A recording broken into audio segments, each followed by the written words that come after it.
மாடு வளர்க்கறது மூலியமா உங்களுக்கு என்ன பிரச்சனை வரும்னு உங்களுக்கு தெரியுமா? தெரியாதவங்க தான் இந்த வீடியோ ஸ்கிப் பண்ணாதீங்க. ஒரே ஒரு நிமிஷம். அனைவருக்கும் வணக்கம். உழவே உயிர் சேனல்ல இருந்து தரணி. மாடு வளர்க்கறது மூலயமா ஒரு மாட்டுல இருந்து மாசம் 9,000 ரூபாய் சம்பாதிக்கலாம்னு வந்து சொல்லியிருந்தேன். இதை வந்து கரெக்டா பண்ணோம் அப்படின்னா வருஷம் 365 நாளும் இப்போ நீங்க ஒரு 10 லிட்டர் கொடுத்துட்டு இருக்கீங்க அப்படின்னா வருஷம் 365 நாள் இந்த 10 லிட்டர் வந்து கொடுக்கணும். இந்த 10 லிட்டர் கொடுக்கறதுல என்னென்ன பிரச்சனை வரும், மாடு வளர்க்கறதுல என்னென்ன பிரச்சனைன்னு தான் இந்த வீடியோல வந்து பார்க்க போறோம். ஃபர்ஸ்ட் மெயினான பிரச்சனை வந்து பாத்தீங்க அப்படின்னா மாடு வந்து வருஷம் 365 நாளும் ஒரே அளவு வந்து பால் கொடுக்காது. அது வந்து செனை ஆயிடுச்சு அப்படின்னா அதோட பால் கொடுக்கற கெப்பாசிட்டி வந்து குறைஞ்சிரும். அதனால என்ன பண்ணோம் அப்படின்னா இந்த 10 லிட்டர் நம்ம ஈக்குவல் பண்றதுக்காக இன்னொரு மாடு வாங்கி கரெக்டா ஆவரேஜா அந்த பால் கொடுத்துக்கிட்டே இருக்கிற மாதிரி வந்து பண்ணணும். ஒண்ணு. ரெண்டாவது வந்து பாத்தீங்க அப்படின்னா மாடு வளர்ப்புலயே மிகப்பெரிய பிரச்சனை வந்து மடிநோய்.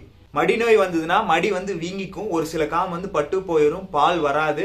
இதை தவிர்க்கறதுக்கு வந்து என்ன பண்ணணும் அப்படின்னு வந்து பாத்தீங்க அப்படின்னா பால் பீச்சினதுக்கு அப்புறம் மாட்டை வந்து படுக்கூடாது, கண்ணுக்குட்டி அவுத்து விட்டு அப்படின்னா மேக்சிமம் வந்து இந்த பிரச்சனை வந்து தவிர்த்துக்கலாம். அப்புறம் கட்டுத்தாரி வந்து கொஞ்சம் சுத்தமா வச்சுக்கணும். மூணாவது வந்து பாத்தீங்க அப்படின்னா பசுந்தீவனம் வந்து ரெகுலரா இருக்கிற மாதிரி பாத்துக்கணும். ஒரு 6 மாசம் பசுந்தீவனம் கொடுப்பீங்க, இன்னொரு 6 மாசம் வந்து கொடுக்க மாட்டீங்க. பசுந்தீவனம் இல்லைன்னா வந்து பால் வந்து குறையும். ஆவரேஜா எல்லா டைமே வந்து அட்லீஸ்ட் ஒரு வேளையாவது பச்சை போடுற மாதிரி வந்து பாத்துங்க. இல்ல அப்படின்னா அதுக்கு சைலேஜ்னு ஒன்று இருக்கு, அதை வந்து நெக்ஸ்ட் வீடியோல வந்து சொல்றேன். ஷார்ட்ஸ்ல வந்து இவ்வளவுதான் சொல்ல முடியும்.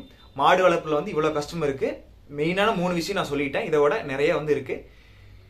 நீங்க மாடு வளர்க்கும் போது என்னென்ன பிரச்சனை வந்து ஃபேஸ் பண்றீங்கன்னு சொல்லிட்டு மறக்காம வந்து கமெண்ட் பண்ணுங்க. மேலும் இந்த மாதிரி யூஸ்ஃபுல்லான வீடியோஸ் பார்க்கறதுக்கு நம்ம சேனலை வந்து சப்ஸ்கிரைப் பண்ணிட்டு இது யாருக்கு தேவைப்படுன்னு நினைக்கிறீங்க அவங்க வந்து ஷேர் பண்ணிருங்க. நல்லதே நினைப்போம், நல்லதே நடக்கும். நன்றி, வணக்கம்.